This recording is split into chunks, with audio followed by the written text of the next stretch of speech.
The long and short of it, written by Bobbles. Chapter 3. Anonymous awoke from his peaceful slumber on his comfortable bed, and stretched out his tired arms. "Wait, my arms." Excitedly reaching in, he used his hands to grab his human face. "I can't believe it. I've been restored." Anonymous woke up. The hands he felt on his pony face were only magical projections he'd cast in his sleep. With a forlorn sigh, he hopped out of bed. Not the best way to wake up, but he couldn't let himself be too down. After all, now he had things to enjoy in real life. Things like the fact he'd spent all of yesterday hanging with his new friend. Man, so this is what those friendship pamphlets my social worker gave me were talking about. I feel great. And now, thanks to his new friend, he knew all of the actually good places to go in Candlelit. Previously he just kind of wandered around on the days he didn't work. But now he could wander with destinations. Feels good, man. Enon merrily trotted into the bathroom to begin his morning routine.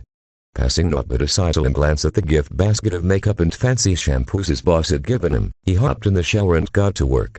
Magic, ethereal hands might not be fully able to replace flesh and blood, but they were certainly more versatile. So with a scrub here, a scrub there, and, of course, a little bit of dental hygiene, he was ready to start his day. With a smile on his face and a song in his heart, Enon headed for the front door of his apartment, and the smile on his face and the song in his heart faded away as he remembered that he'd forgotten something. Returning to his closet with an infant gusto of a man walking into a funeral parlor, he pulled open the door to reveal his old clothes. But sadly, that's not what he was there for. Pulling those aside, he revealed his on-sale collection of ball brass. Lots and lots of ball brass. God, that's a lot of ball brass. Thanks, every single mayor in the office now. That was a downer. And yet, he knew his options were limited. He could either A, wear one and suffer a sense of wrongs from deep within his soul, or B, go with his heart and forego the ridiculous garment, and be treated like a deviant. And probably get molested. Plus, he'd almost certainly get a lecture from his boss about proper stallion behavior and the importance of properly integrating into equestrian culture. He couldn't help but cringe. Weighing his choices, he ultimately decided on the path of least resistance, and mentally prepared to put it on. On the upside, it blended into his fur, so it didn't look ridiculous, but merely felt it deeply. Looking closer, he noticed the gift note that accompanied it still taped on and folded inside. This one must be one I haven't worn yet. Reaching out with his telekinetic hands, he unfolded the paper. "Make sure you and your F-cup balls pay me a visit sometime, stud. Here's my ear." He stopped subjecting himself to the unfiltered psychological damage that was the note and tore it off. As flattering as those notes and the similar real-life statements seemed at first, after responding to a few of them, he knew he was better off ignoring them. Now free of obstructions, the bra was as comfortable as he could make it. So, with a bit of a heavy heart, he strapped in. Now he was ready. Confident he would at least be saddled, with less social stigma than usual, Enon headed out the door. Looking on the bright side of things, the odds were that, besides a cad call or two, his trip down the road to today's semi-mandatory visit to the office would go by in a flash. Jargon Justification, chief executive of the Candlelit Canterer, the fifth most read newspaper in Candlelit, looked up from her desk and watched as the cute little number she had to thank for their newfound success walked in the door. Anonymous. And would you look at that, he was actually wearing one of the Belbras the office miss gave him. Good for him. Normally, she'd never dream of employing a stallion. The place was in the home, after all. But Jargon's herd sister, Tender Care, was his social worker. She'd been asked personally by the princess to assist with his integration into equestrian society, and she made a hell of a case for him. Apparently, he was foreign. Really foreign. Which was why he was so rough on his customs and social cues. Rough to the point where he was nowhere near finding a herd, and desperately in need of a job just to keep a roof over his head. What kind of mother would leave their colt to fend for themselves before he even found himself a herd? It was despicable. Her herd sister's heart went out to the colt, and after hearing the story, Jargon's did too. So after seeing the aptitude in his cutie mark and a surprisingly can-do attitude for a colt, she was willing to offer him a place working for her paper. Nothing hard, of course, Celeste forbid. Just some easy fluff, fashion and gossip pieces. The normal kind of stuff that colts liked. As often as he asked to be given real stories, he always knocked those fluff pieces out of the park.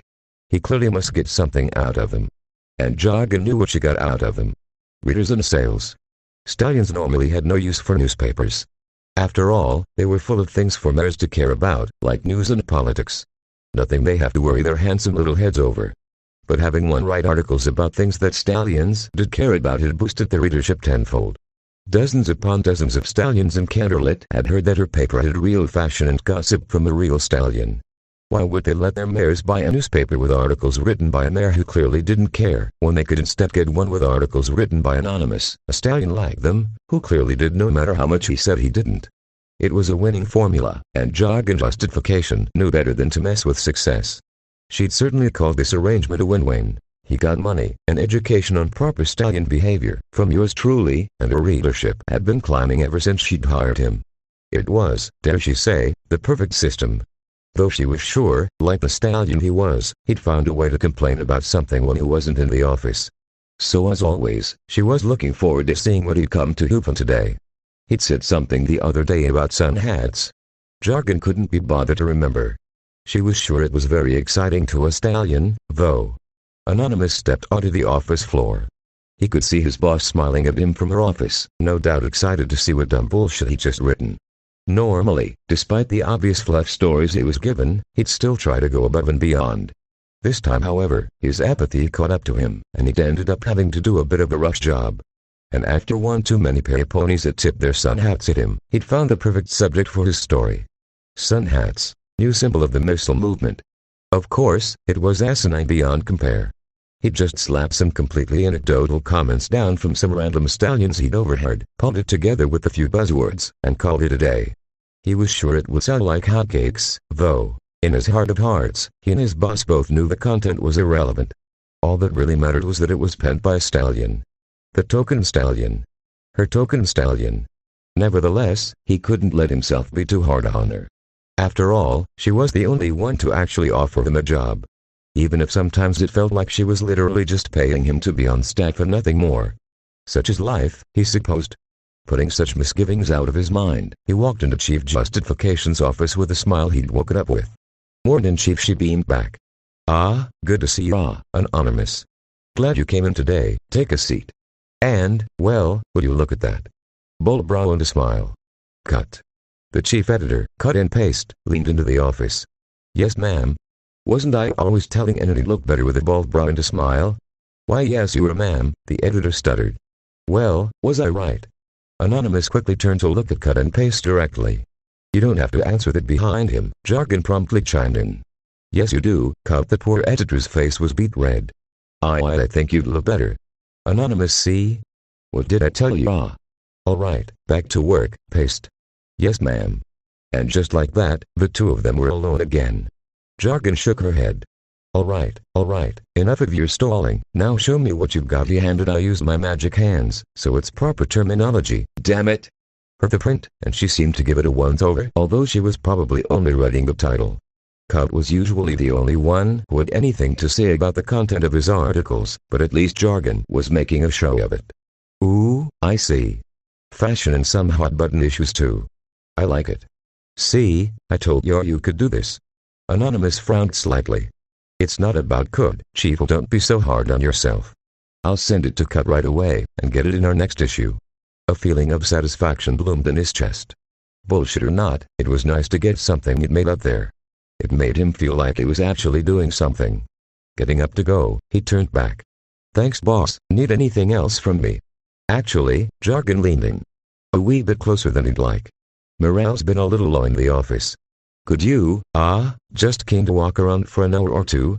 Stroke your stuff, yeah no. Oh no, seeing every pony's favorite writer around would be just the thing to lift every pony's spirits. He took a sharp breath. Come on in, it's only for a little while. Maybe you can make some more friends. You really need this job, you. Really need this job? Sure, Chief, he sighed. Happy to help, that's my cold. He felt a sharp slap on his backside. Oh. Did she just swap my ass? Now get out there and knock him dead. Chief Jargon was glad and accepted her request. A little socialization would do him good. He barely talked to anyone in the office. The office mares probably made him uncomfortable, but if he didn't learn to live with that, he'd never get anywhere in a job or at herd. Plus, she'd get to watch those sweet flanks of a circle around the office for the next few hours. Talk about a win-win. While he was certainly taller than she liked in a stallion, she could certainly see the benefit of having a stallion's hindquarters at eye level. Hate to see him leave, loved to watch him go. A few hours later, and the time for Anonymous to blow this popsicle stand had finally come. He made his rounds, and given a brief word to most of the mayors in the office. None of them really had much to say that wasn't related to his looks. One of them even recognized that he was wearing the bald brush she'd given him. Just how? They all look identical. The only one who'd given him more than that was cut and paste. But even then, she could only manage a few sentences before clamming up and diving back into her work. The whole time, her face was just as flushed as when they were in the chief's office. The poor mayor. She always seemed so embarrassed every time he came by. She probably had to listen to every single thing the chief said about him when he wasn't there. For someone currently in a herd, the chief always struck Enon as awfully lascivious. It's probably what got him the job, if he was being honest. He put all of those thoughts behind him the moment he stepped out of the office. Freedom. While the job sometimes may have made him feel completely useless, at least it afforded him oodles of free time. Maybe he could go visit Pike on the job. No. He'd only met her a day and a half ago, after all. And he already spent all of yesterday with her. He didn't want it to come on too strong, even if he felt like the two of them would really hit it off. And it wasn't like he wouldn't get to see her tomorrow. She offered to treat him to lunch. Though, he supposed for her it was more like breakfast. He was going to be paying, of course, no matter what she said. With those thoughts for the future in mind, a brief glance at the sun reminded him that her shift actually started right about then. Man, I've gotten really good at telling time based on the sun. I could never do that shit back home. Pubbing a hoop to his chin in contemplation, he couldn't help but say, I wonder how's Pike's days going. Thanks for watching this.